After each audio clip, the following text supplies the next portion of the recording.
Assalamualaikum warahmatullahi wabarakatuh. Salam sehat untuk kita semua.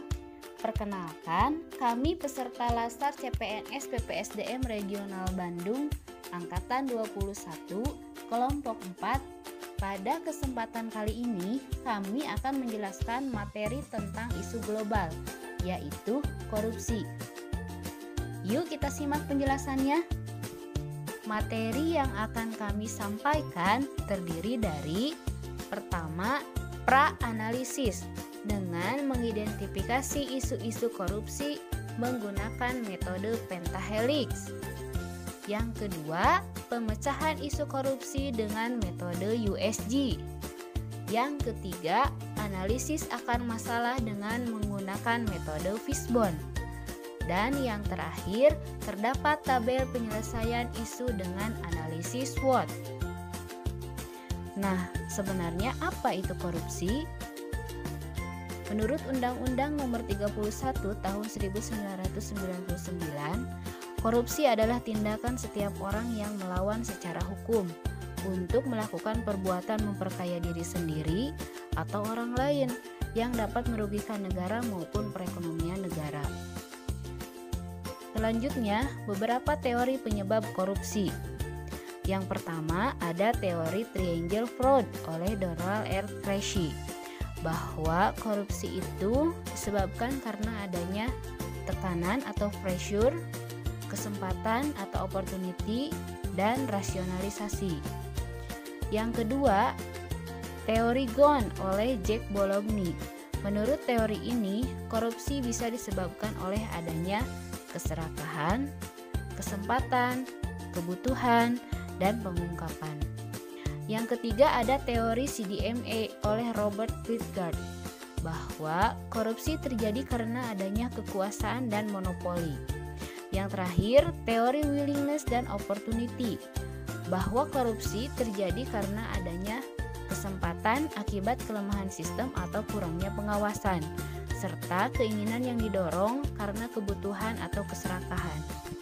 Selanjutnya, pra-analisis identifikasi korupsi menggunakan metode pentahelix. Ada 5 stakeholder. Pertama, pemerintah.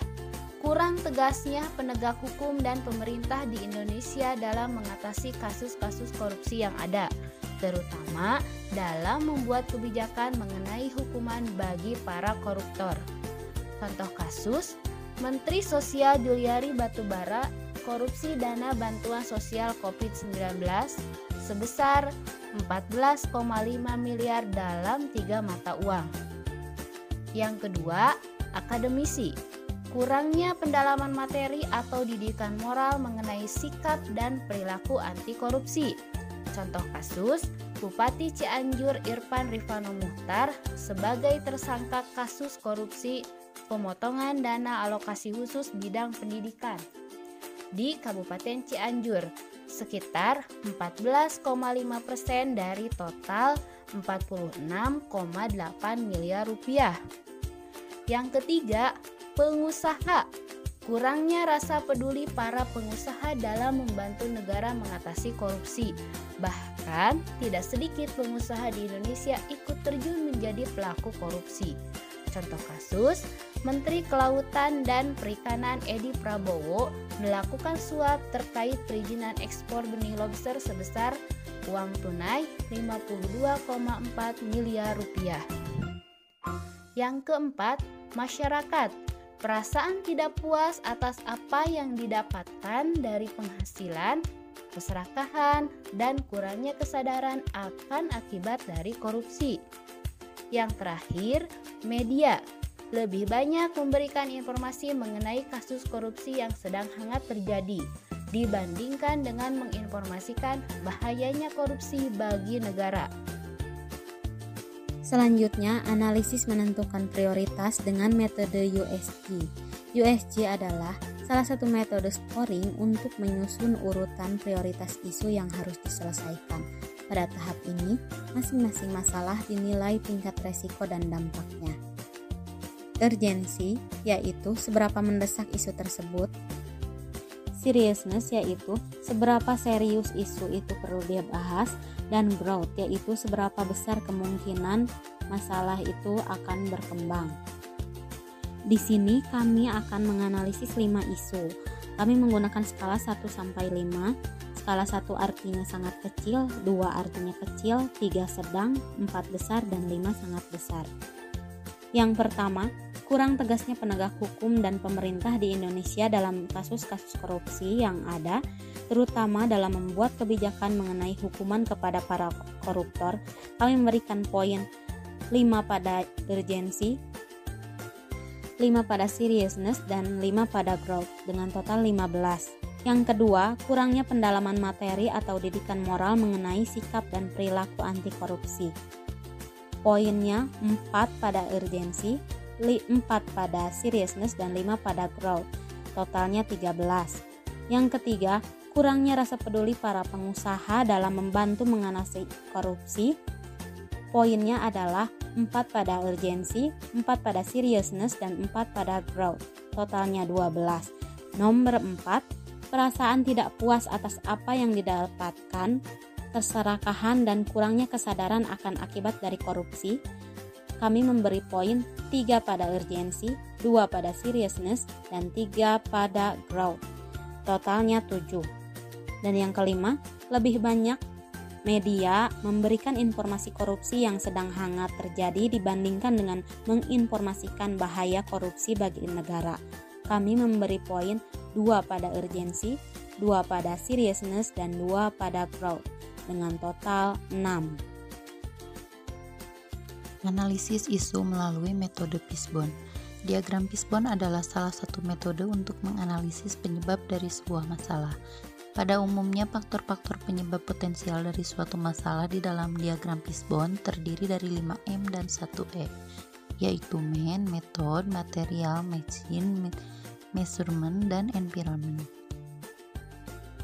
Dalam kaitannya dengan isu korupsi, maka faktor yang akan dianalisis dalam diagram Fishbone kali ini yaitu yang pertama, man atau pelaku korupsi. Dari segi man, penyebab maraknya korupsi antara lain adanya sifat tamak atau serakah, kurangnya pendidikan agama, dan juga minimnya moral. Dari segi metode, penyebab korupsi antara lain ringannya hukuman bagi pelaku tindak pidana korupsi, kemudian lemahnya undang-undang yang mengatur tindak pidana korupsi, serta kurangnya tingkat penyelesaian penyelidikan. Dari segi pengukuran atau measurement, penyebab korupsi yaitu pengawasan yang tidak menyeluruh. Kemudian yang keempat, dari segi lingkungan atau environment, penyebab maraknya korupsi antara lain korupsi dianggap sebagai hal yang lumrah, kurangnya pengetahuan masyarakat akan jenis korupsi, dan adanya gaya hidup sosialita. Oke, selanjutnya analisis pemecahan dengan menggunakan SWOT. Analisis SWOT adalah suatu metode analisis yang digunakan untuk menentukan dan mengevaluasi, mengklarifikasi, dan memvalidasi perencanaan yang telah disusun sesuai dengan tujuan yang ingin dicapai. Analisis ini didasarkan pada logika yang dapat memaksimalkan kekuatan atau strength dan peluang atau opportunities, namun secara bersamaan dapat meminimalkan kelemahan atau weakness dan ancaman atau threats. Berikutnya yaitu analisis SWOT mengenai isu korupsi. Yang pertama yaitu kekuatan atau strength. Pemerintah memegang kekuasaan penuh dalam perumusan kebijakan terkait hubungan kepada koruptor. Yang kedua, tersedianya sumber daya yang mendukung, yaitu anggota penyidik yang berpengalaman melakukan penyidikan bertahun-tahun dan berstatus sarjana hukum. Yang kedua, kelemahan atau weakness. Kurangnya koordinasi antar stakeholder terkait penyuluhan tentang dampak korupsi kepada masyarakat, pengawasan yang kurang oleh instansi atau lembaga terhadap penggunaan dana. Yang ketiga yaitu peluang atau opportunities. Adanya undang-undang keterbukaan informasi yang menyebabkan dapat diketahuinya anggaran pemerintah dan pertanggungjawaban penggunaannya oleh semua pihak. Yang keempat, ancaman atau threats. Kekuasaan yang dimiliki seseorang terhadap penggunaan dana. Pelaku kejahatan tindak pidana korupsi memiliki banyak jaringan dan melibatkan banyak orang dalam. Kemudian selanjutnya rekomendasi penyelesaian isu, strength opportunities. Yang pertama yaitu pemanfaatan sarana dan prasarana untuk melakukan penyelidikan terhadap tindak pidana korupsi secara maksimal. Yang kedua, penggunaan teknologi digital untuk mempermudah pemantauan aktivitas mencurigakan sehingga meminimalisir kesempatan untuk melakukan korupsi. Kemudian weakness opportunities, meningkatkan hubungan atau relasi terhadap instansi terkait guna mempermudah dan mempercepat penyidikan korupsi. Yang kedua, mengirim penyidik untuk belajar mengenal penyidikan tindak pidana korupsi agar terjadi peningkatan kemampuan dalam penyidikan.